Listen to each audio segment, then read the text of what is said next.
friends, welcome to this spot in our home where there's this dimly lit area and then there's this natural light, very well lit area.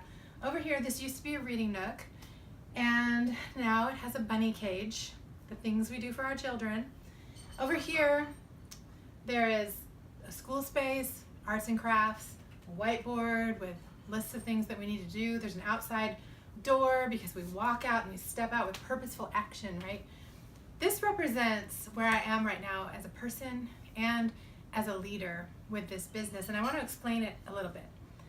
We've been on a grief journey for over 3 years now, and grief is messy.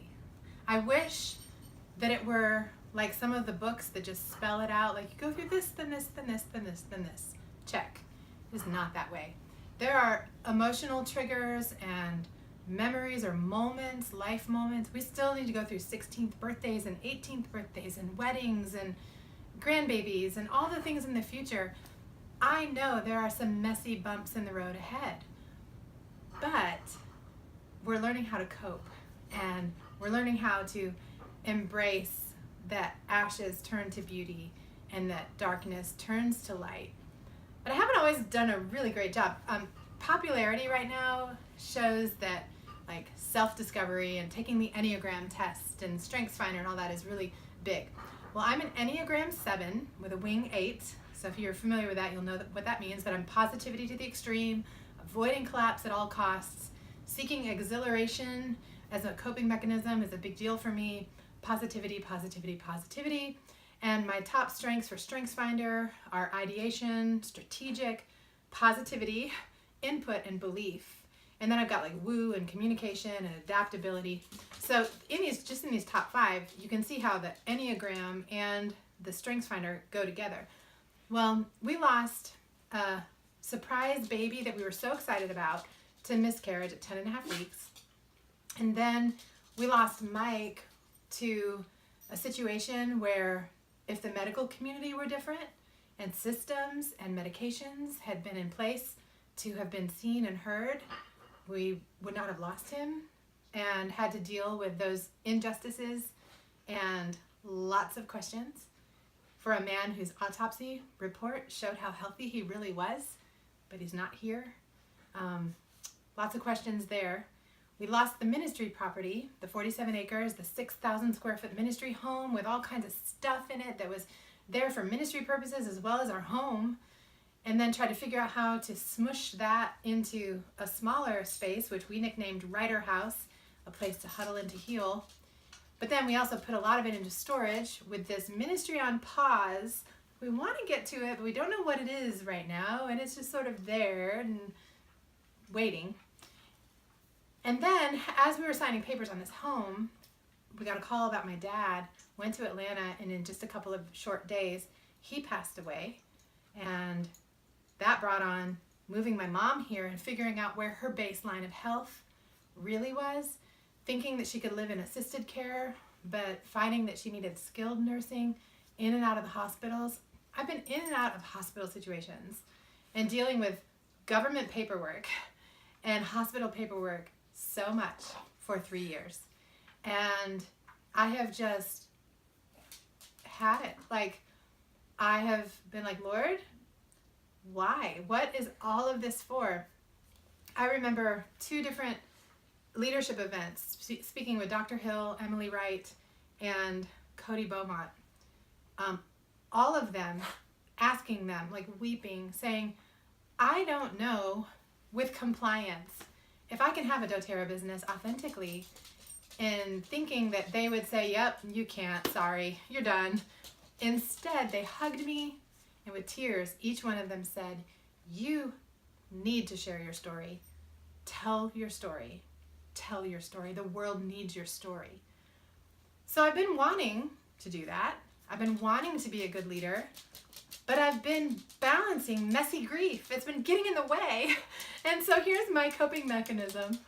Okay, kids, at the year mark of losing your dad, we are going to launch grief music. And we're going to stand on the same stage where we had his memorial, and we're going to lift up Jesus because God is sovereign.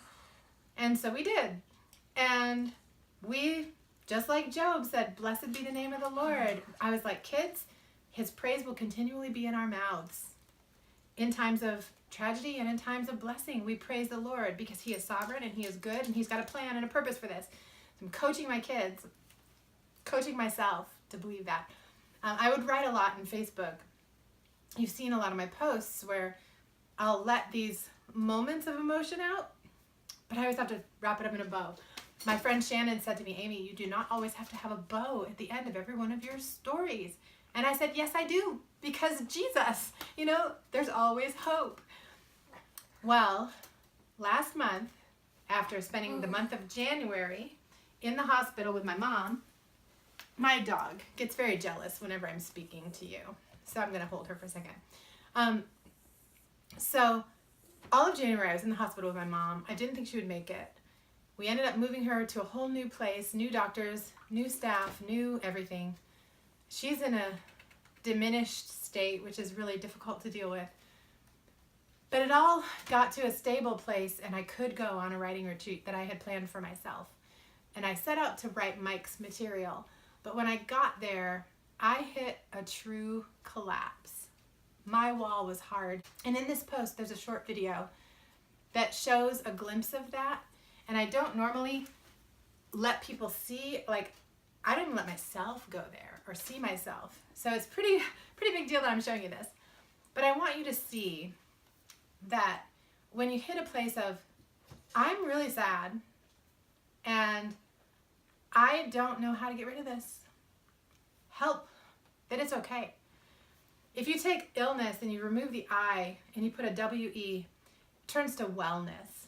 We can't be on a journey to wellness alone. We can't do it in isolation. We just need others. We need the power of God on our side, and we have it.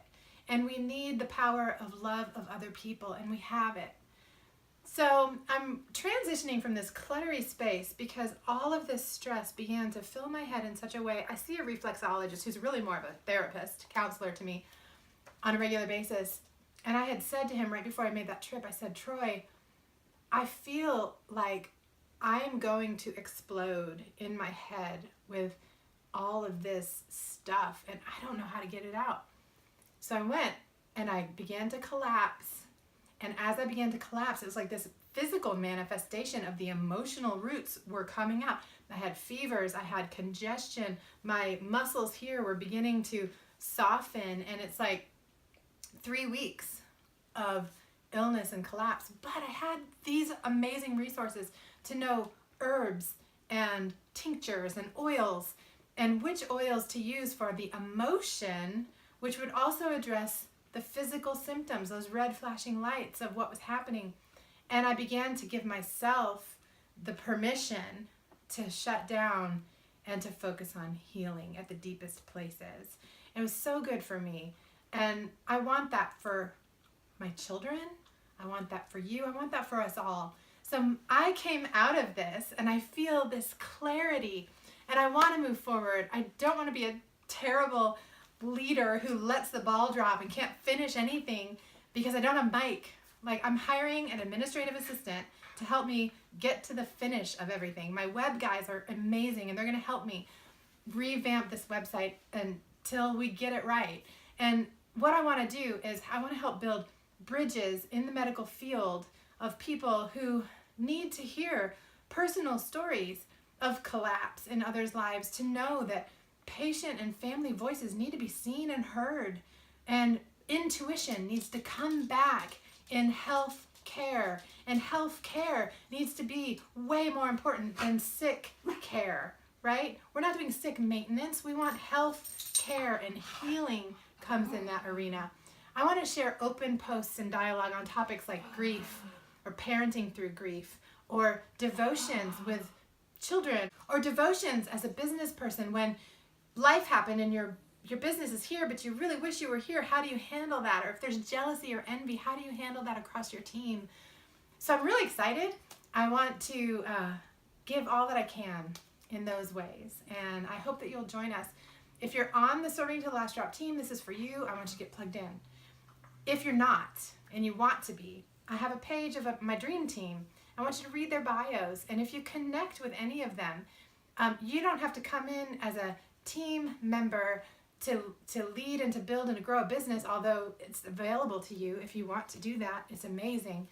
You can be leading yourself in your journey to wholeness. And in either case, we have people ready and eager to walk in that link arm wellness journey toward being a whole you. That's really what we're all about. So I just wanted to let you know, we're going from this dimly lit place into light and life and air. We're going to breathe in, we're going to breathe out, and we're going to see that the maker of all things has created such great resources. And as Christian women, we don't have to be afraid of it. We don't have to look at the wellness industry and go, ooh, I don't know about that. No, these are here for life and for godliness and for you. So I hope you'll join us. Thank you so much for watching this video.